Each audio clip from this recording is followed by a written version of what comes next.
પ્રથમ લીંબુના રસમાં આપણે જો તપાસીએ કે વિદ્યુત સુવાહક છે કે અવાહક.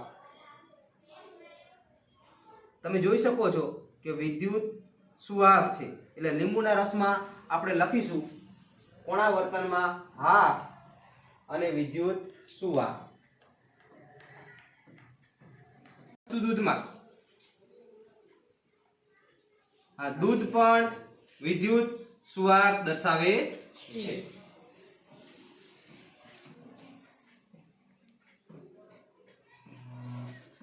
તેલમાં જોઈશું કે કોણા વર્તન દર્શાવે છે.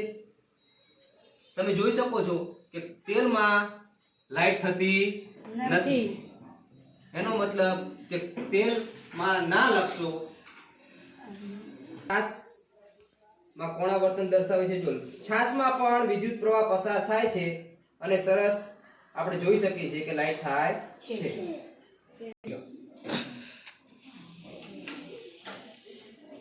ચાલુ કરી તમે જોઈ શકો છો કે જ્યારે વિદ્યુત પરિપથ પૂર્ણ થાય છે તો પદાર્થ વિદ્યુત સુવાહક છે, મંદવાહક છે કે અવાહક છે એ આપણે સારી રીતે સમજી શકીએ છીએ. સમજાઈ ગયું?